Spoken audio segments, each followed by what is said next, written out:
कि दक्षिणी राजस्थान से हमें केवल भंवरलाल जी परमार को बुलवाना है, इसके अलावा किसी को नहीं बुलवाना। तो मैं वो एससी भाई भी हमारे यहाँ आए हैं हमारे बीच राजस्थान से, उनको भी धन्यवाद देना चाहूंगा। दोस्तों, मैं भी इतिहास का स्टूडेंट हूं, एक शिक्षक हूं, इतिहास में मैंने भी नेक किया है, लेकिन आज तक देश आजाद होने के बाद 75 साल हो गए, हमने देखा कि हमारे साथ हर रोज प्रतिदिन एट्रोसिटी हो रही है।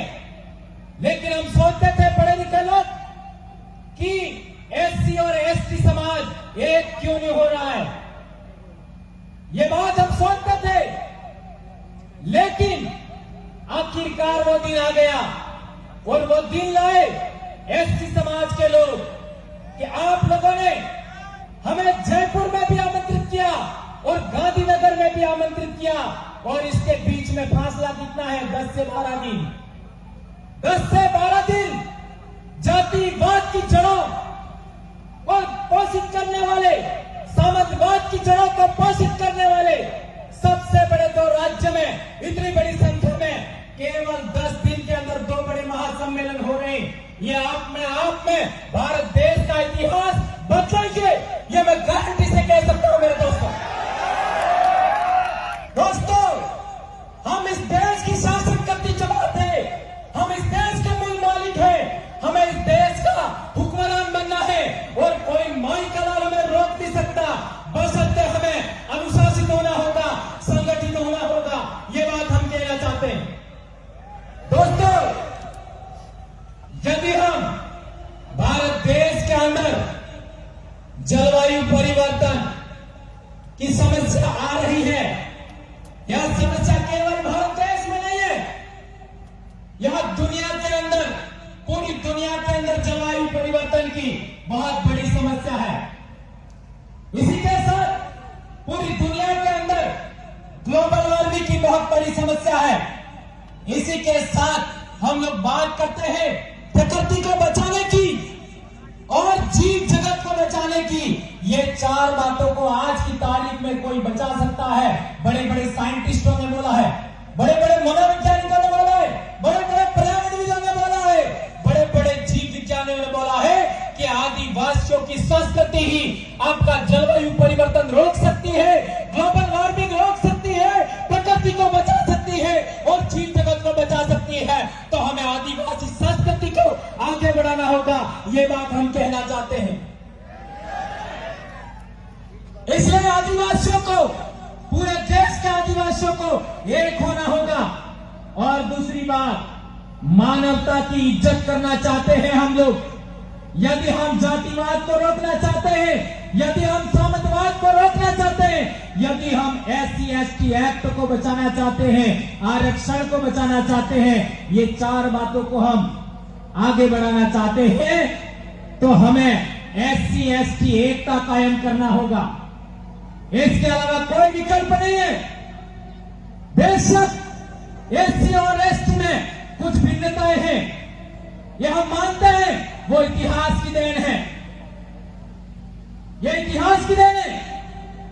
5 जनवरी 2011 सुप्रीम कोर्ट के जजमेंट ने भी बोला है, जैसा कि पूर्व वक्ता बोल रहे थे कि हमको दैत्य दानव असुर राक्षस कहा गया। ये सुप्रीम कोर्ट का जजमेंट भी पढ़ लीजिए, उसके अंदर भी ये बात बताई गई है। शेड्यूल्ड ट्राइब ब्रैकेट के अंदर आदिवासी लिखा सुप्रीम कोर्ट में जजमेंट है। लेकिन आज तक हमारे देश के अंदर हम लोगों को आदिवासी का टाइटल नहीं दिया, स्टेटस नहीं दिया।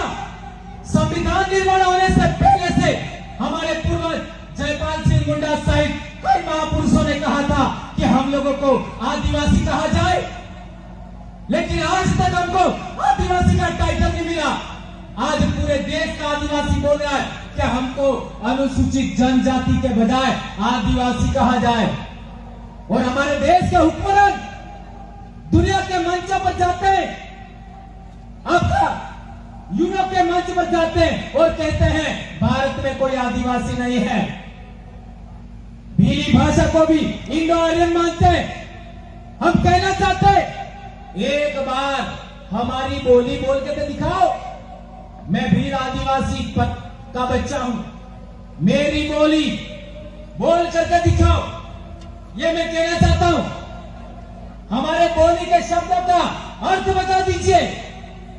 मैंने कई लोगों को चेक किया है, वो हमारी बोली बोल तक नहीं पाती। और हमारी बोली प्रकृति सम्मत है, विज्ञान सम्मत है, और हमारी बोली, हमारी संस्कृति विज्ञान सम्मत है, प्रकृति सम्मत है। तथागत बुद्ध ने भी विज्ञान को आधार माना था, तर्कवाद को आधार माना था, मानवता को आधार माना था। यह बात इतिहास में आगे जाकर के मिलेगी, लेकिन समय के अनुसार इस बात में हम लोग आगे बढ़ेंगे। दोस्तों, अगर हम हमारे देश में लोकतंत्र को बचाना चाहते हैं, अगर हम हमारे देश के अंदर संविधान को बचाना चाहते हैं, अगर हम लोग इस देश के अंदर एकता, अखंडता, हमारे भारत भूमि का कायम रखना चाहते हैं, इस देश के अंदर हम लोग शांति लाना चाहते हैं, तो हमें SC, ST, OBC और माइनॉरिटी का एक आवाज बुलंद करना होगा। वन वॉइस होना चाहिए, एकता कायम होनी चाहिए, तब ये देश बचेगा। अन्यथा पूरे देश की समस्या देख लीजिए। राजस्थान में क्या हुआ इंद्र मेघवाल के साथ, जितेंद्र मेघवाल के साथ क्या हुआ, कार्तिक भील के साथ क्या हुआ, कल परसों पूजा भील के साथ क्या हुआ, कैलाश भील के साथ क्या हुआ। मध्य प्रदेश का अंदर देखो, उस इलाके में क्या क्या हुआ। न्याय नहीं मिल रहा है, दूसरे लोगों के साथ कुछ होता है, 50-50 लाख लोग देते पैसा, परिजनों को नौकरी देते हैं, और हमारे लोगों को 1-2 लाख में निपटा देते हैं। नौकरी की तो बात ही दूर है।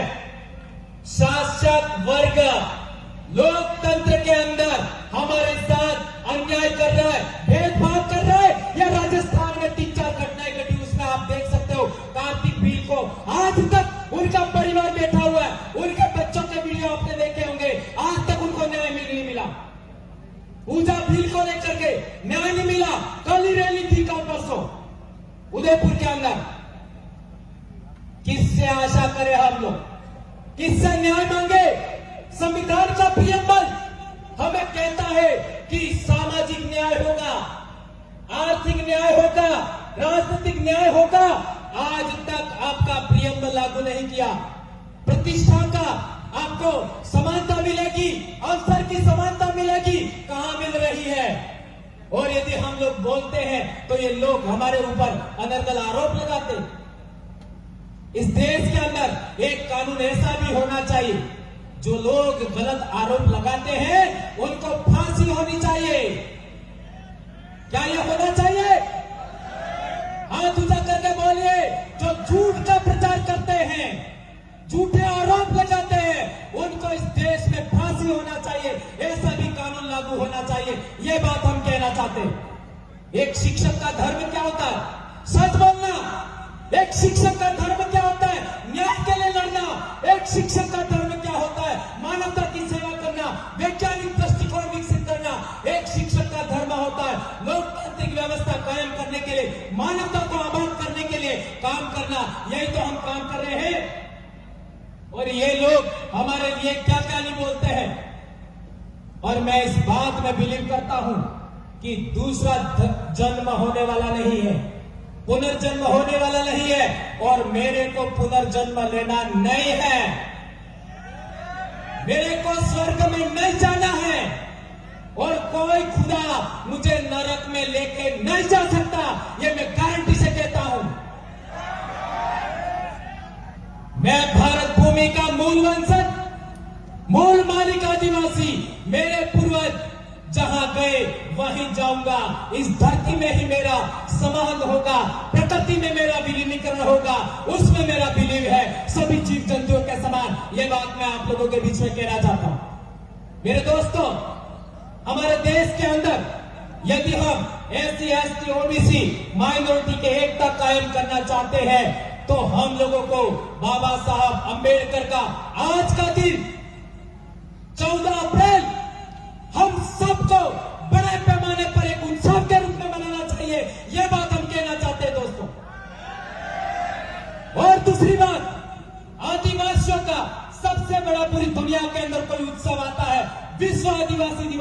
उसे हमें एसटी, एससी, ओबीसी, माइनॉरिटी को सबको भागीदारी निभानी चाहिए और आगे आना चाहिए। यह बात हम कहना चाहते हैं। कल अमेरिका के अंदर डॉक्टर अंबेडकर साहब के जन्म दिवस को इक्वलिटी डे माना गया। यह हमारे लिए गर्व की बात है। इक्वलिटी डे यह हमारे भारत भूमि के लिए बहुत बड़ी बात है। बुद्ध का धर्म बगैर हिंसा के माउथ टू माउथ पूरी दुनिया के अंदर फैला। आज बाबा साहब का नाम भी इसी तरीके से अमेरिका में आज की तारीख में इक्वलिटी डे के नाम पर चमत्कार हो रहा है। यह पूरी भारत भूमि के लिए, यहाँ के लोगों के लिए बहुत बड़ी गर्व की बात है। यह बात हम कहना चाहते हैं। तो आज के बाद हमें 2 दिन एससी एसटी के लिए और भी आगे हम बात करेंगे, लेकिन डॉक्टर अंबेडकर साहब का जन्मदिन 14 अप्रैल एससी एसटी को हमें साथ आना चाहिए और बड़े पैमाने पर धूमधाम से मनाया जाना चाहिए। यह बात हम कहना चाहते हैं। यह हमारा राष्ट्रीय पर्व नंबर 1 होना चाहिए, यह हम कहना चाहते हैं। और दूसरी बात, हमारे देश के अंदर जैसे पूरी दुनिया के अंदर मानवता को बचाना है, जीव जगत को बचाना है, प्रकृति को बचाना है और यदि जलवायु परिवर्तन रोकना चाहते हैं, आपका ग्लोबल वार्मिंग रोकना चाहते हैं, तो हमें आदिवासियों को बचाना होगा, प्रकृति को बचाना होगा, आदिवासियों की संस्कृति को बचाना होगा।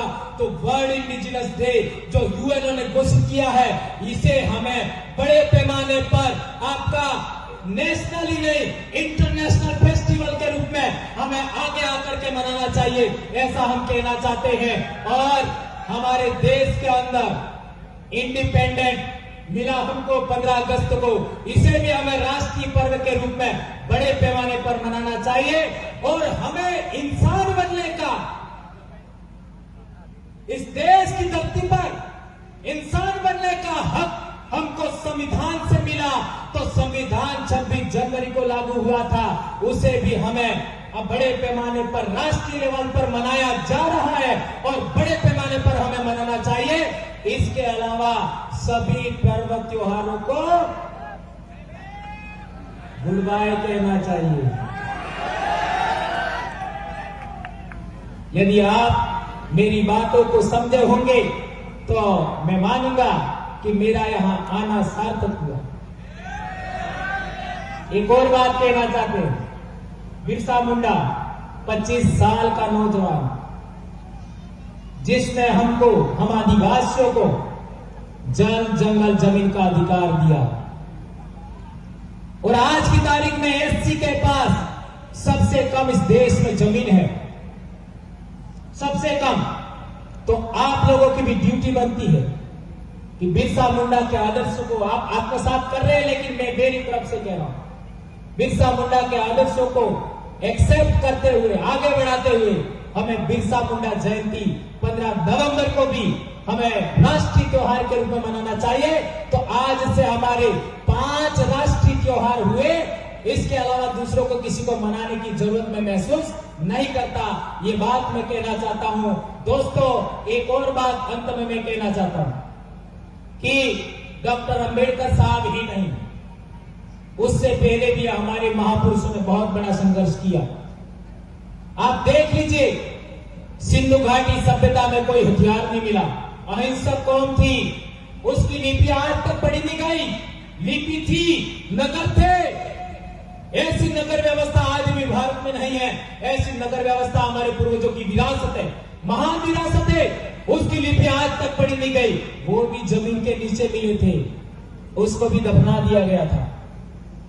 सम्राट अशोक मौर्य की विरासत, उनके शिलालेख, उनके स्तंभ जमीन के अंदर मिले।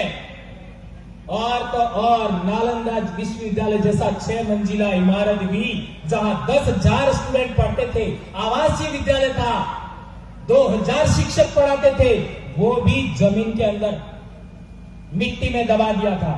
हमारे अनपढ़ भील आदिवासी आज भी कहते हैं कि हमारा इतिहास दबा दिया। किसने दबाया ये पता नहीं, लेकिन दबा दिया। ये तो भला हो कि हम लोगों को पढ़ने का अधिकार मिला, समानता का अधिकार मिला, हम लोगों को बोलने का अवसर मिला। आपका फ्रीडम ऑफ स्पीच मिला, तो हम लोग इस देश के अंदर जितनी भी हमारी विरासतें थी उनको आगे बढ़ाने में, उनको खोजने में कामयाब हुए। और आज की तारीख में हम दावे से कह सकते हैं कि आदिवासियों का इतिहास, एससी का इतिहास, ओबीसी का इतिहास, माइनॉरिटी का असली इतिहास अब देश के सामने आज आ रहा है और अब इसे कोई रोक नहीं सकता। लेकिन दोस्तों एक बात लास्ट में याद रखना, माइथोलॉजी में मत पड़ना। जो इंसान माइथोलॉजी में बिलीव करता है वो सच्चा इतिहास कभी जान नहीं सकता, ये बात ध्यान रखो। और ये देश में हर दूसरा तीसरा आदमी झूठ बोलता है, तो आप सच खोजने के लिए प्रयास निरंतर करते रहेंगे, ऐसा हम लोग आशा अपेक्षा करते हैं। और मैंने जो भी बातें कही है वो संविधान, लोकतंत्र, कानून और सुप्रीम कोर्ट का जजमेंट 5 जनवरी 2011 सुप्रीम कोर्ट के जजमेंट के आधार पर बोली है। और किसी को मेरे से बहस कर लेनी है, आ जाना सीधा आमने सामने और मेरे को जीत के दिखा देना। मैं भी भील का बेटा हूं, ध्यान रखिएगा। धन्यवाद, जय जवान।